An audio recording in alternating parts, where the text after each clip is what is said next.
You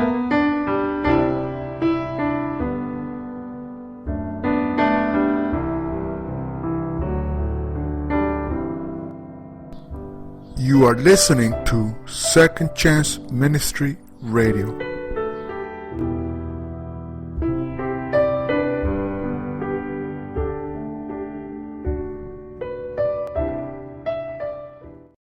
The following is entitled Lies We Believe About God, written by Paul Young. Enjoy and have a glorious day. Chapter 3. God is in control. I was sitting in a hotel lobby in Orlando, Florida, having a conversation with my friend Kay from Germany. Her world-class young athlete friend was recently paralyzed as a result of an on-camera stunt that went horribly wrong. Kay was distraught. She dried her eyes and said, "I struggle believing this is all part of God's wonderful plan." So do I. Do we actually believe we honor God by declaring God the author of all this mess in the name of sovereignty and omnipotent control? Some religious people, and Christians are often among their ranks, believe in grim determinism, which is fatalism with personality. Whatever will be. It happened. And since God is in charge, it must be part of God's plan. There is an impassable chasm, except perhaps in our darkened imaginations, between a God who takes ownership for the creation along with the havoc we have produced, and one who authors the evil itself. The first, you might learn to trust. The latter, twisted lip service at best. Admittedly, we humans are control freaks, wanting to control everyone and everything around us so that the things we fear won't happen. We inherently know that control is a myth, that one rogue cell or another person's choices can instantly change the directions of our lives. But we still fight for it, and even demand it. So if we can't have control, we want a God who does. How often have we heard the well-intentioned words, "It must be part of God's plan"? Really? Might it be that many things are simply wrong? There is no justification for much of what we have brought to the table, what has been done to us, and what we participate in ourselves. It is wrong. Wrong. Yes, God has the creative audacity to build purpose out of the evil we generate, but that will never justify what is wrong. Nothing, not even the salvation of the entire cosmos, could ever justify a horrific torture device called a cross. That God would submit to our darkness and then transform this dark machine into an icon and monument of grace speaks volumes about the nature of God, but it does not justify evil. Does God have a wonderful plan for our lives?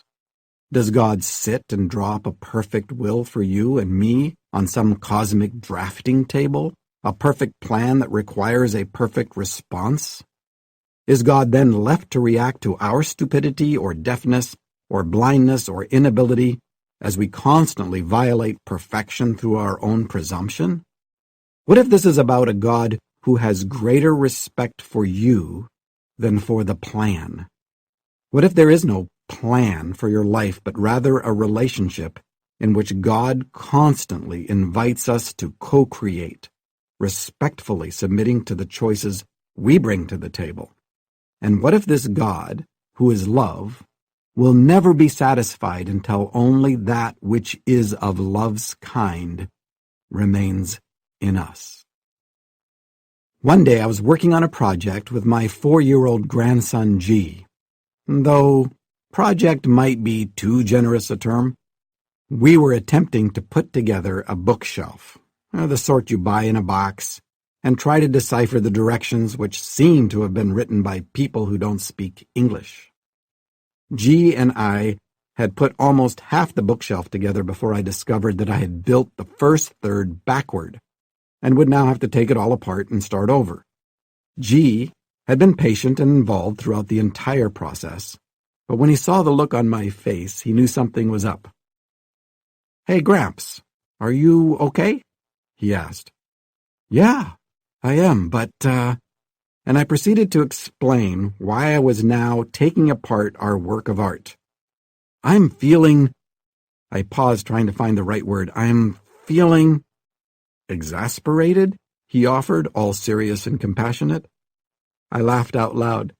"Thanks, G, that's exactly the word I was looking for. Exasperated. How does a 4-year-old even know that word and how to correctly apply it?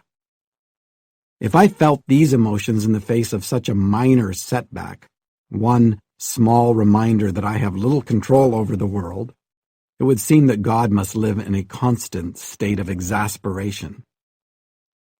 My German friend Martin Schlesky, a world-class violin craftsman, puts it this way: "Scriptures show me that God has the heart of an artist, not a grim construction planner.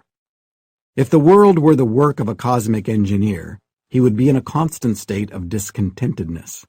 We would all suffer from the constant nagging of a dogged designer whose plans just never work out like he intended or expected. Reality could never live up to his spotless construction plans. But a true creator knows he not only has to shape, but also endorse and allow. Wisdom allows things to grow and unfold." The sovereignty of God is not about deterministic control. So how does God reign? By being who God is: love and relationship. Kim and I may be sovereign in our home, but once the first child was born, any sense of control was out the window. If anyone was in charge, it was this new baby. He dictated everything: when we slept, when we woke, our state of mind, and how often we could visit with friends. 6 pounds of humanity reduced a grown man to a weepy mush, ready to forego usual and taken-for-granted pleasures like sleep in order to serve. It made us crazy, and it was sometimes incredibly hard, but we loved it, enough to do it 5 more times. Love and relationship trump control every time. Forced love is no love at all. I don't believe that the word control, in the sense of deterministic power, is part of God's vocabulary. We invented the idea as part of our need to dominate and maintain the myth of certainty. There is no sense of control in the relationship among the Father, Son, and Holy Spirit. When God chose to create humans, a high order of being who could say no, we were created inside the same love and relationship that has always existed. Control does not originate in God, but submission does. Domination does not find its source in God, but other-centered, self-giving love does.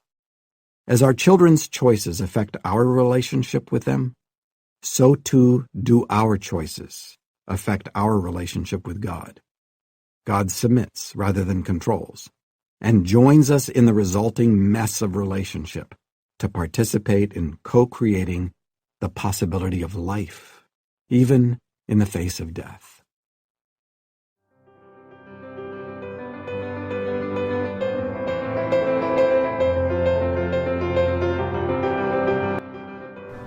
Thank you for listening on Second Chance Ministry.